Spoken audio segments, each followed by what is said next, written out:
Brian, I don't think you exist. You don't think I exist? Yeah, I think you're like, we all have a concept of Brian, and we've all just like imagined it a lot, and then you appeared. You're like, so this is like the empty internet idea of like there's no one, like we think there are way more people online, but most of it is like artificial or something. So I'm the ghost in the machine. That's what you're saying? Yes, but also you're like my closest proof that the Matrix is also a real thing, because you're like, okay. Because yeah, I think we all know Brian's plural, Brian Bri. Yeah. And we've all crushed and amalgamated them into me. I see that raises a lot of questions and concerns for me regarding the general populace and people who listen to our show. Because if you were to take like the average of all the people you know who happen to be named Brian, and this is what comes out of like, if this is the average, I don't know. People must know some wild folks in their regular lives for me to be what comes out of that sort of mashup, or unless it's not so much an average and more of a sum of the parts, in which case I guess that makes a little more sense. Because if you add together like the little bit of niche knowledge and internet microcosm that everyone naturally has, and just boil that into itself enough, you'll end up with me. That makes more sense. Yeah, what I think it is, it's more like, you know, when they're like, here's a layered photo of every soccer player, right? Yeah, and like all of their features get sort of added together. So it's sort of both. It's like the average of what's sticking out, but also like that is then amplified to exactly as strong as it can be. And it gets you, this person on this podcast who does Twitch streams and grows hair. Yeah.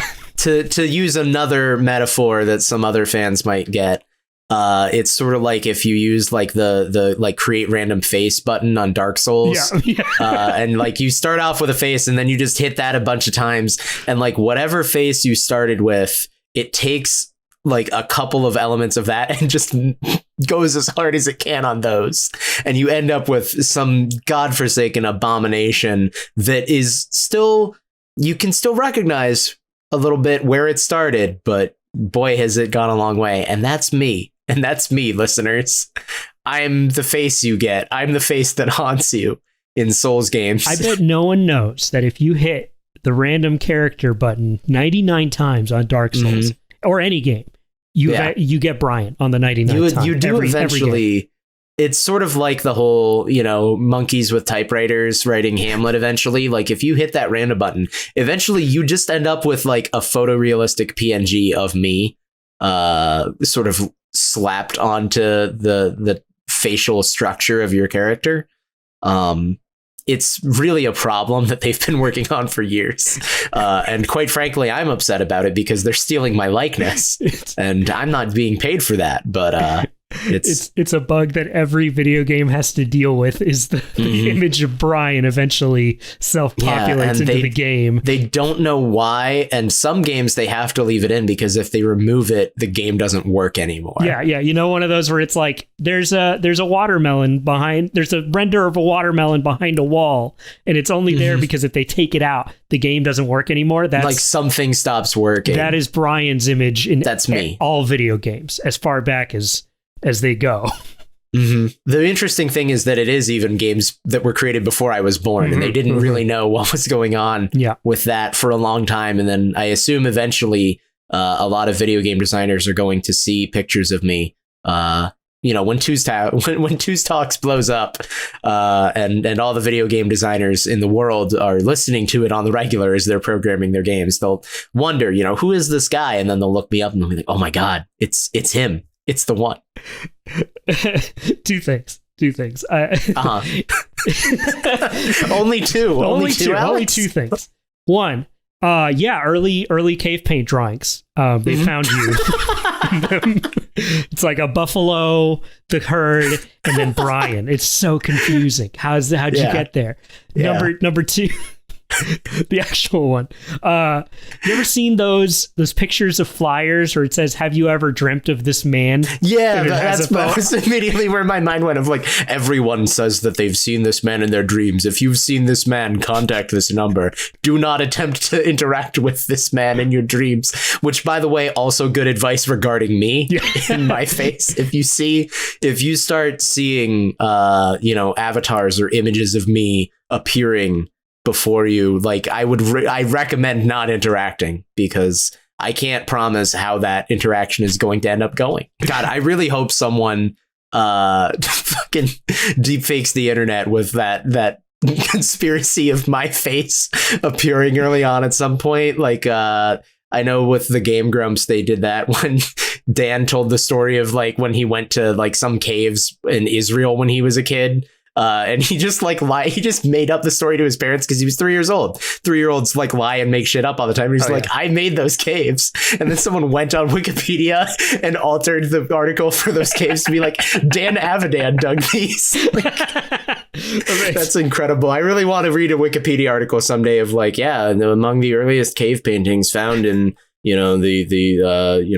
Northern Africa, we've found several cave paintings of a mysterious face identified as Brian, aka Helix Missionary. He's wearing headphones and glasses. It's remarkable.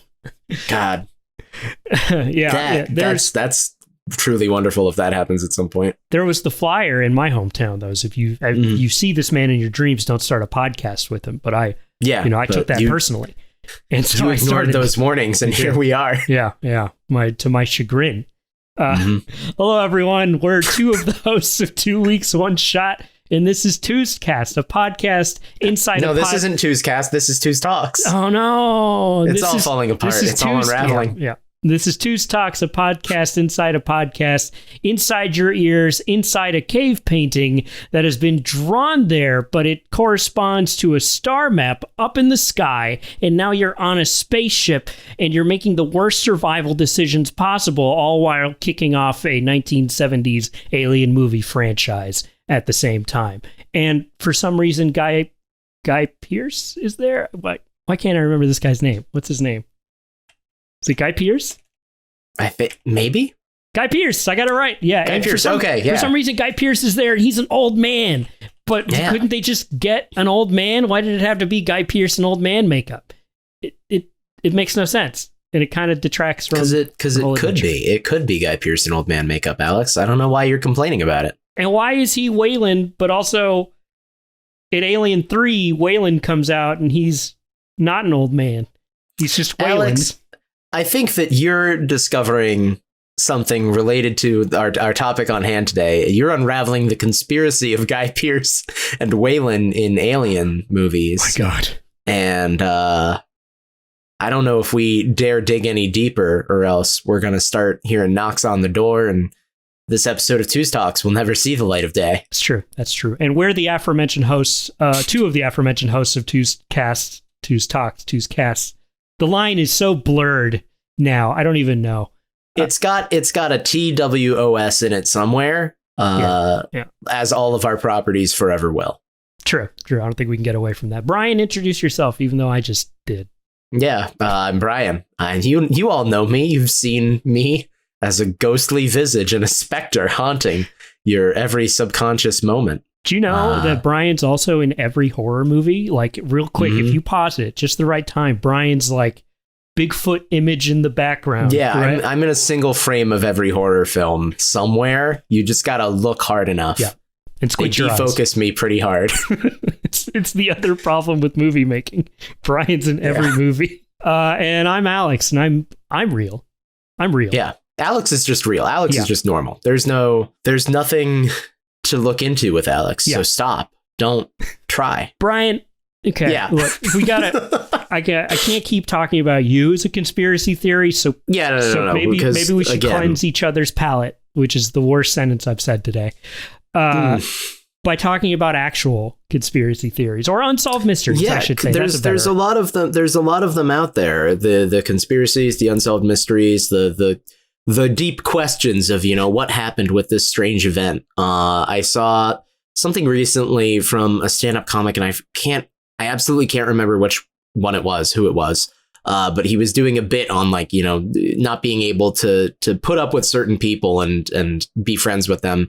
And it was like, you know, I can't be friends with people who are sexist. I can't be friends with people who are like racist or homophobic or transphobic. And I can't be friends with people who don't believe in conspiracy theories. And it doesn't have to be all, and it doesn't have to be most, but you don't believe in any conspiracy theories. And that spoke to me on a very deep level, because I feel like I would have trouble. Like if I were to pitch like every single one to a bunch of people and they're like, we know everything there is to know. And we were told the complete truth at the time and have been since. And there's never been anything further to discuss about it. Like that's a level of willingness to trust stuff that I just really cannot follow. I don't think I have like, I don't know. I don't think I have a lot of stock in believing in conspiracy theories myself. I mean, I'm not saying you got to be like a hardcore believer and, you know, be out there fighting like, you know, got your sign up and like, we got to get to the truth. I'm just saying, like, you know, there's a lot of stuff. I find it weird to imagine someone who's like, yeah, no, the government is just 100%. Like they know what they're doing. They don't lie. I'm like, really? We know they do. No, yeah, they've said that they do. That's true. That's like stuff that's like that. It just gets to a certain level, you know? Yeah, very true. I guess there's like a bell curve kind of, right? Yeah. Of practical conspiracy to way the fuck far out there. Everyone's a lizard. No, like conspiracy. No, I'm not, like I said, I'm not talking about like all of like, I don't believe that like there's reptilians running the world or something like that. That's too far out there. But there are some that raise a lot of questions, and you know, I think if nothing else, it's fun to explore the ideas and the possibilities. It's the whole X-Files thing, you know, like I want to believe. I do too. I want to believe, and I want to have it on a poster of a very badly photoshopped. And I want to be an FBI agent and have like a weird forced relationship with another FBI agent and hate each other in real life. That's us. That's us, Brian. We're there. We have a very forced relationship, and we kind of hate each other. Oh, can I call you Spooky Brian? Like behind your back. Spooky Helix. Ugh. So we, in prep for this, kind of looked up a couple of different conspiracy theories or just a couple of that's probably a better way to phrase it. Both the ones that we picked for today, because we're not going into the whole like what really happened with JFK. Like we're not. That's too much. There's too much to get into. There have been entire podcasts with like full seasons to stuff like that, and probably to some of the things we're talking about too. But like I know that we both came in basically like these are just things that like we don't know. There's a lot of questions about like what happened. It's strange stuff. So what did you bring, Alex, for us to talk about today? First, we all know what happened to JFK. You killed him. Second, no. Let's first off. Let's not.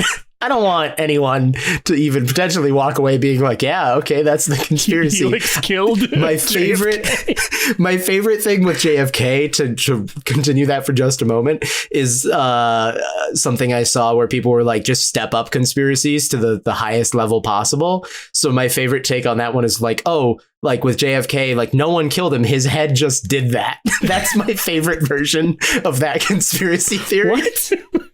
Is that like it just happened. His head just. That's why we can look into it as deep as we want and keep finding answers, because there are no answers to find. It just happened. What the JFK head do?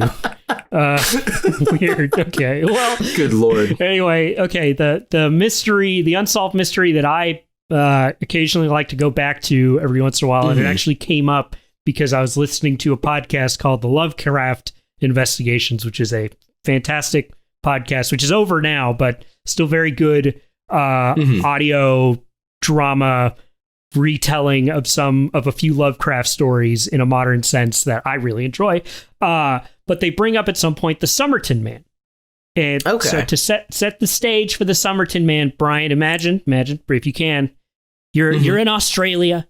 The year is 1948. It's December. It's cold. You know, you're feeling it.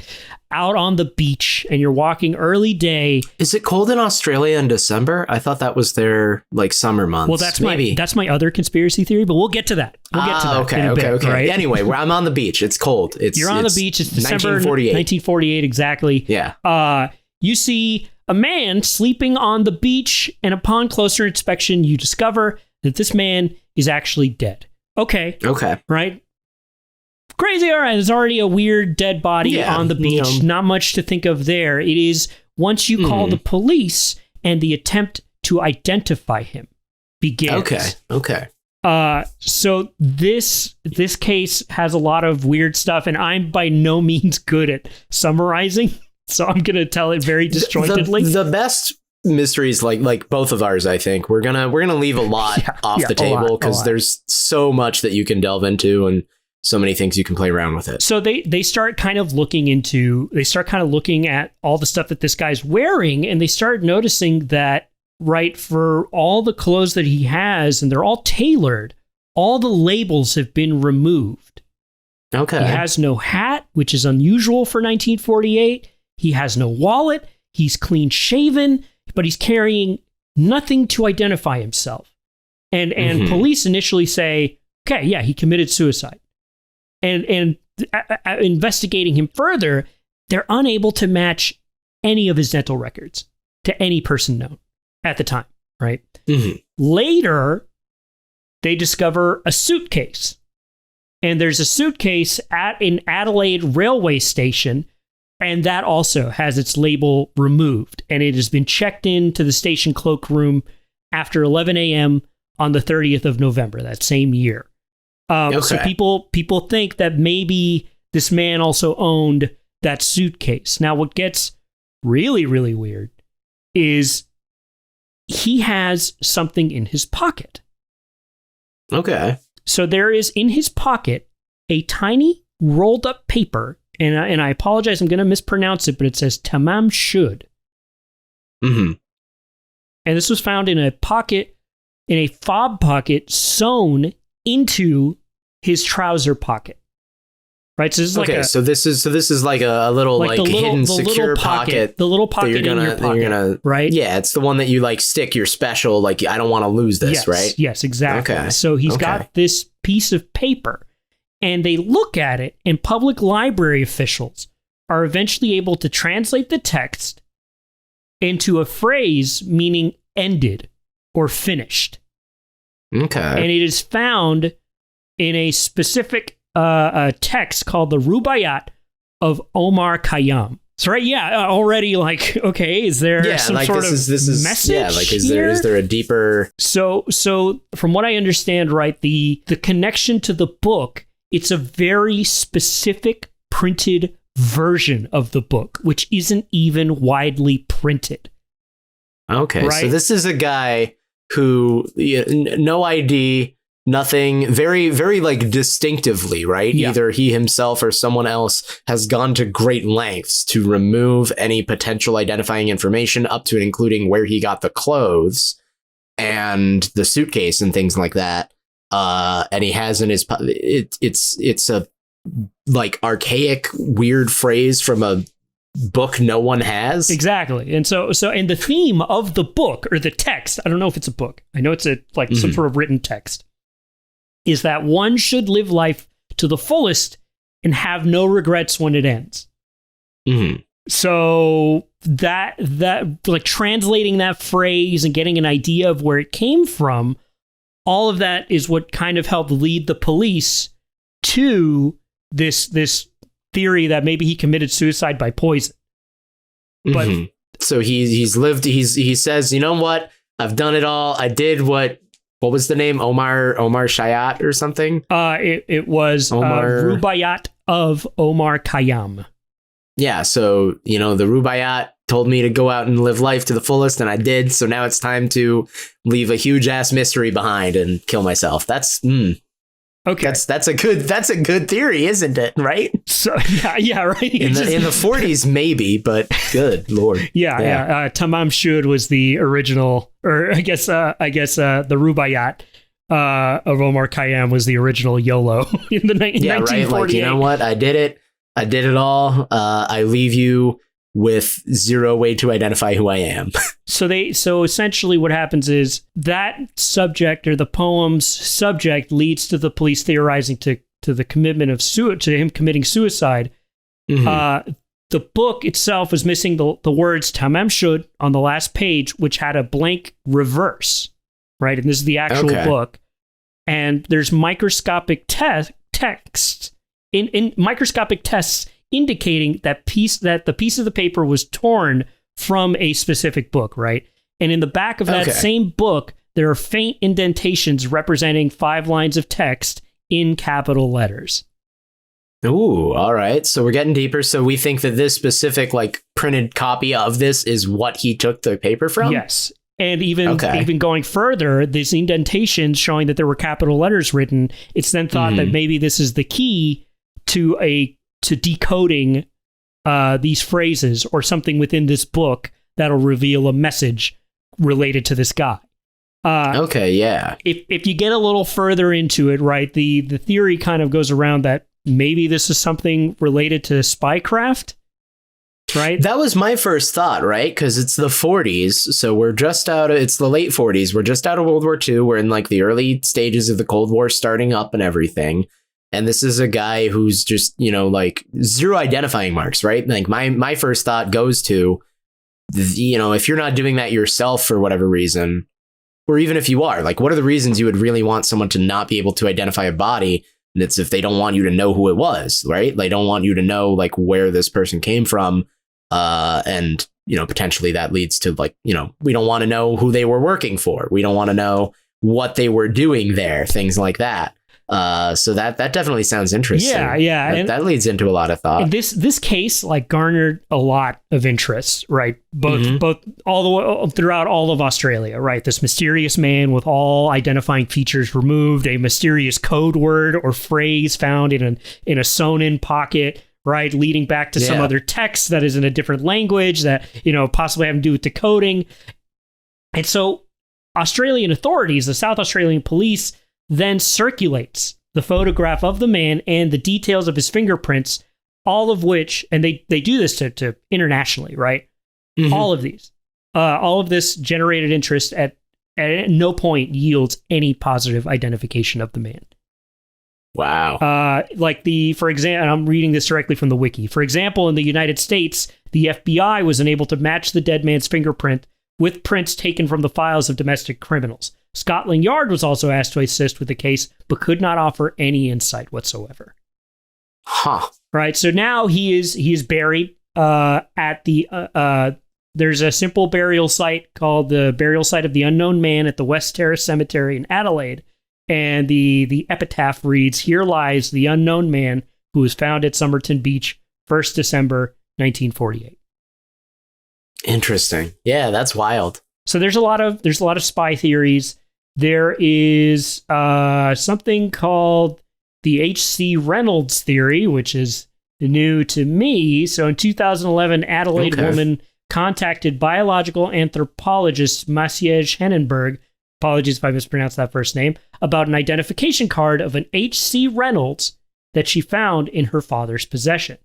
The card, a documented issue in the U.S. to foreign seamen during World War I, was given to Hennenberg in October 2011 for comparison of the ID photograph to that of the Somerton man.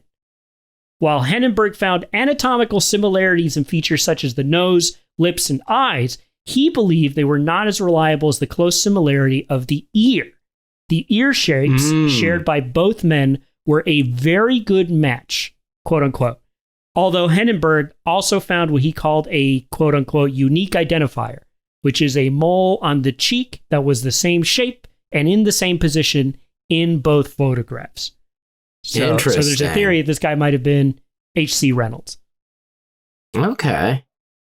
So going a little further down, it looks like in October 2011, they actually, the interest in the case resurfaced, and Attorney General John Rao refused to exhume the body, stating there needs to be public interest reasons that go well beyond public curiosity or broad scientific interest. Feltus said he was still contacted by people in Europe who believed the man was a missing relative, but did not believe an exhumation and finding the man's family grouping would provide answers to relatives. As, open quote, during that period, so many war criminals changed their names and came to different countries, close quote. However, in October 2019, Attorney General Vicky Chapman granted approval for his body to be exhumed. Well, this is really recent. Yeah, that's my favorite thing about things like this is that like they can happen so long ago and like still continue to be like people want to find out. Like we're not the only ones. Right? People want to find out what was the deal here. We gotta solve it if we can. So AG Chapman grants approval for his body to be exhumed and to extract DNA for analysis. So when it's exhumed, the police state that the remains are in reasonable condition and are optimistic about the prospect of DNA recovery. Let me see. The apparently is exhumed as part of Operation Persevere and Operation Persist, two different operations, I guess, which are investigating historical and identified remains in South Australia. They intend to take DNA from the remains if possible. The technology available to us now is clearly light years ahead of the techniques available when this body was discovered in the late 1940s, and that tests would use every method at our disposal to try and bring closure to this enduring mystery. And that's it. That's all I see, unfortunately. Okay, here we go. Man. There's a little timeline here. Okay, they get the approval to exhume him. That's October 14, 2019. May 19, 2021, they exhume him. So COVID be damned. We're getting this man out of the ground. Yeah. July 26, 2022. Derek. Okay, so this is this year. Yeah. Derek Abbott announces that his DNA analysis has identified the man is Carl Charles Webb, an electrical engineer and instrument maker born in Melbourne in 1905. Holy shit! Really? Okay. Okay. So what's the story then with how his body ends up here? That is such a good question, Brian. And because that's one of those deals where like we get the official answer and it's like, okay, that doesn't actually answer. Like the story was never really who is this guy. It's like what happened, right? I mean, not to downplay that we want to know who it is, but we want to know how this series of events unfolded. Okay. Carl Charles Webb was born on November 16, 1905 in Footscray, a suburb of Victoria's state capital, Melbourne. He was the youngest of six siblings. Okay. The last known record they have of him is in April 1947 when he leaves his wife, Dorothy, also known as Doff Webb. He disappeared and she appeared in court saying that he had disappeared and she wanted a divorce, which is fair. They had no known children. Yeah. Robertson files for divorce, but 1951 documents reveal she had moved to Butte, Butte, South Australia, establishing a link to the neighboring state where the body was found. It's possible that he came to this state to try and find her. This is just us drawing the dots. We can't say for certain, say that this is the reason he came, but it seems illogical. Okay, and the poem, okay, the poem, they're like, okay, and what about the poem? It just says, Webb liked poetry and even wrote his own based on his research. That's it. So this is yet again one of those deals of like, even if we have found even if the DNA is saying who it is, like it still leaves so many unanswered questions of like, okay, well, like, you know, just because dude, disappears from why did he disappear? We're assuming that he came back into like the same Australian state as the wife to find her a year and change later, but then he like has no identifying and has this weird thing in his pocket and all of that. Like that's still so much that we don't know and that is not being answered. Yeah. So it looks like it's this Carl Charles Webb guy, and he's not a spy, but a Victorian man who died one day alone on a beach in the most inconspicuous fucking way with no identifying information. And I guess he just drank poison from the looks of it so far, which is bizarre. Which is so bizarre. Yeah. So that's the mystery that I guess now is mostly solved, which that's fun. Which I guess now is mostly solved, that I occasionally come back to. But now I know there's a resolution. That was fun. I'm gonna I'm going to give Wikipedia $2 for giving me that information now. Hey, there you go. Absolutely. You deserve it, Wikipedia. Mm-hmm. Okay, Brian, what's yours? And it better not be that you're not real. God, as good as a reveal as that would be, I think we'll save that one for further down the line. Mine is one that a lot of people probably are at least vaguely familiar with, because I know it's not like a super, deep unknown one or anything, but it's the one that I always come back to when I'm thinking about these sorts of things of like conspiracies and unexplained, incidents and phenomena and everything. And it's the Dyatlov Pass incident, which happened in Russia. Yeah. It's so for those not in the know, the basic summary is 1959. It's February, early February 1959. 9 students from, I think it's 9. 1, 2, 3, 4, 5, 6, 7, 8, 9. Yeah, 9, because originally it's 10 of them. So 10 students are going out on like this hiking expedition in the Dyatlov Pass region. And they are all, it's important to note, they are all already like well known. They are established as like experienced hikers. They like had like recorded I'm trying to what's the word I want? Like they were in like a society that like measured like you got like levels of how much of a hiker are you? How they were like certain grades of hiking in this like national, recorded thing. And this was their attempt to like go to the highest grade. They were at the second highest grade at the time. And so they were going on this hike. 10 of them go out. One of them has some health conditions and ends up turning back not long into the hike and goes home. The rest of them are never seen alive again, because over the course of this hike, over these 2 days, presumably overnight, they all end up dying. And the question becomes, what caused this? Because their bodies are found in a bunch of different locations in and around this campsite in various states of dress and undress, having expired from various causes. Most of them, it's determined that it's hypothermia, but one of them has internal bleeding from severe chest trauma. One of them has also severe chest trauma. One of them has a fatal skull injury. Whoa. And they're found in these different areas around the campsite and everything. And so I just find it fascinating because there's all of these different like phases of the search into this and the investigations that, again, have come up over the years. Like this happened, obviously, like I said, 1959. There was the investigation then. There have been investigations since. There was a huge one in 2015 that was supposed to be like this revelatory, hey, we're like solving this thing. And then there's been even more since then, because all of the investigations that we keep finding are not fully answering these questions. Some of them seem pretty apparent. Like a lot of people have established that, why are some of them, why did they leave their tent? Well, they might have left the tent because of like bad weather, inclement, things happening. And they realized that they needed to try and, seek help or seek shelter elsewhere. But then, that raises, it's one of those deals where every time we answer a question, it raises more questions. Yeah. So like that one is like, why did they leave the tent? Oh, well, maybe they left the tent because of like, there was bad weather. Well, hold on. These are all experienced hikers. These are all people who have been on expeditions like this before. This is an area that whenever anyone else has hiked it in the 50 plus years since then, there have been 0 reports of avalanche conditions. There have been 0 reports of anything that would be severe enough to cause people to leave their tent. So why would they?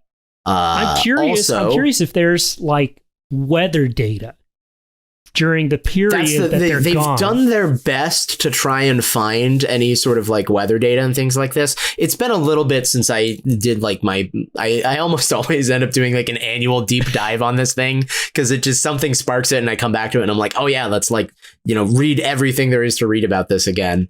Because it's this really fascinating thing. And I'm trying to remember if there's like good weather data from the actual night that it happened. And as I recall, there isn't, and like, it's, again, there's nothing that would be sufficient enough that they would think it would cause these people to leave the safety of their shelter, particularly, again, given that the leader of the expedition, the leader of this group, was a guy who had been hiking in bad conditions and things like this plenty of times before. He knew what you were supposed to do. By all records, by all accounts of this guy, he knew what you should do to survive in a bad situation like this, supposedly was.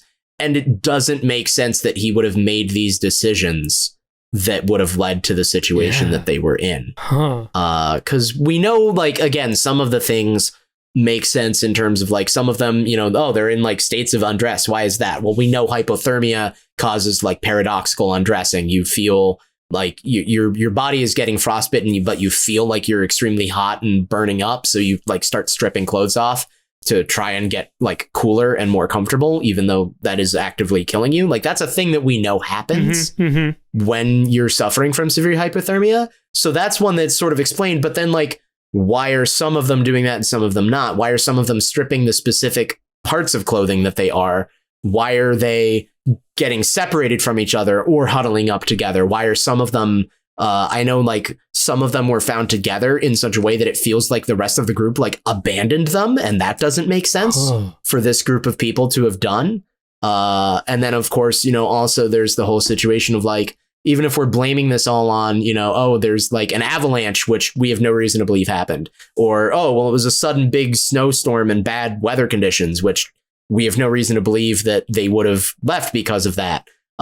Neither of those have fully explained, like, okay, why are three of them having these like severe physical trauma injuries? Yeah, I'd be curious. If also, it's like, just about bad weather. I'd be curious, like what's what the deal? physical marks the man with the or the two people, one with the severe chest trauma, the other one with the severe head trauma, have on them, right? Is it indicative of animal attack? Is it indicative of just being pummeled? Is it, right? That's weird. That is super weird. I didn't know that they were like experienced mountain climbers. No, these were people who like were experienced in what they were doing. So one of the things with the bodies is that at least according to the original 1959 investigation, one of the theories that was being brought up was like, oh, are they attacked by some of the like indigenous people in the area who were known to be reindeer herders? Did they think that they were encroaching on their lands? And the nature of the deaths and all of the evidence didn't really support this. But one of the things that the 1959 investigators established as like a nail in the coffin for that theory is, well, the injuries on the bodies couldn't have been caused by human beings. They were too sharp. They were too forceful to have been caused by like a human attack. I don't like that. Which then raises even more questions. And Alex, I haven't even given you the kicker, the one that like keeps bringing people back to this over and over again. Me, Brian. And I don't know if it's necessarily like the key point of the investigation, but it's the one that brings people back more often than not, I think. Radiation levels were found on one of the victims' clothing. And that, again, might be nothing, but it's such a weird element that ended up in the official report that raises so many extra questions. I wonder, especially, what prompted them to test for radiation? That's the thing. Like, what prompted this, and why did they even include it? Because let's be honest, this is like late 50s Soviet Union, right? Yeah. Like, this is not. They could have easily just like not included that if they had found it, if they knew that there was any reason to test for that and they tested for it and they could have just not included that in their investigation, but it was included. And that just leaves even more like, you know, just weird questions about what was going on here. And again, I find it fascinating, and I keep coming back to it because every now and again we get like a new sort of explanation coming out. There's a new group that's researched this, and they say, well, here's what happened. This has got to be it. So like 2020, we had the deputy head of the Federal District Directorate announced that an avalanche was the official cause of death for the Dyatlov group in 1959. Later, independent computer simulation and analysis by Swiss researchers also suggested an avalanche to be the cause. Okay. And that, this is what happened. It made loud cracks. They realized they had put their tent in the wrong place. They conducted an emergency evacuation. They took shelter in the woods. They started a fire. They dug a cave. So, that might have been what they did. And just because of the happenstance of how that avalanche unfolded, it ended up being their doom anyway. Okay. All right. Cue the conspiracy theory music here. Mm-hmm. Okay. So here's what I think really happened, Brian. All right. Let's get into the meat and potatoes of this mystery. So we're the two of us who are looking at a Wikipedia article that neither of us have read fully in a little while. Only one of us is looking at a Wikipedia article. Oh, yeah. So I'm looking at it and Alex is hearing it. And neither of us know that much, but we're going to solve it right here, right now. This is the definitive what happened to the Dyatlov Pass group, Alex. Okay. They stumble upon reindeer country. All right. You know, Big Reindeer doesn't want you to know about this, by the way. All right. Gotcha. Fucking, this is Santa Claus's like secret reindeer breeding ground. All right. That's right. That's right, listener. Santa Claus is real. All right. And he's breeding reindeer and doesn't want people to know about it. Big Christmas doesn't want you to know this. And so he finds them. But the other thing about Santa Claus is he is also 20 feet tall and irradiated severely. So when he shows up, that explains a lot. Actually, that makes more sense than anything else. His mere presence, right? He glows. He alternates between glowing red, green, and another Christmas color. I don't remember. Blue, I guess. Sure. He shows up. He cracks a giant Coca-Cola because they own him. They're what irradiated him to begin with. Right. Yeah. And then the sheer size of this jolly man appearing outside of their tent obviously freaks the shit out of everybody, and they go running out.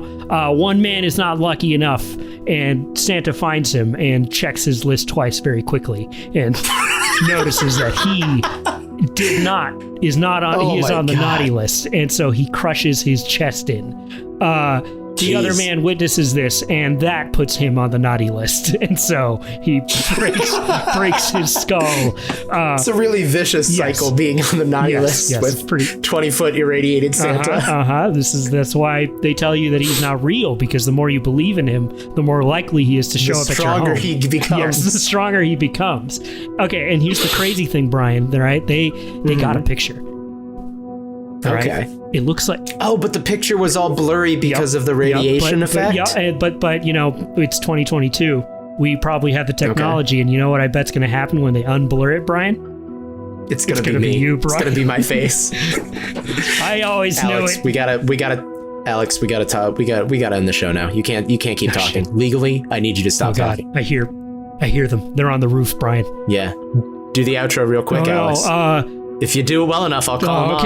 Okay. So this has been TWOS Talks, the one where we kind of bullshit about whatever. We definitely bullshitted a lot on this one. This is the dumb one. They're both the dumb one, but this is the dumb show, and then there's the other one that's the main show where we play one shots. And if you haven't listened to that one, but you're listening to this one, I applaud. I really question your choices, honestly. I applaud you. Yeah, I mean, I applaud you, but I also question you. Did you see? Am I the reason you're here? Did it call out to you? Watch out, listener. In your Brian dreams? knows that you know now, and there's no stopping him. And that's it. That's the outro. Brian, are you gonna call them off? Yeah, you did good enough for now, but we're gonna have to really talk about what's included in this show in the future. Okay. You know what? What makes it into the public record? As a promise to you, 20-foot tall Santa Man, irradiated glowing Santa Man. I'm gonna redact most of this episode. In fact, I'm just gonna, that sound that they make when someone curses on TV or something, or a live segment. We're just gonna overlay that over and over and over again. Yeah, but it's only gonna be when you talk, so that way your mystery stays intact. All right, that's fair. Yeah. If you, as the listener, have heard more than like 40% of this episode, then you know that Alex's days are numbered. Yep. And we'll see you next time. Bye.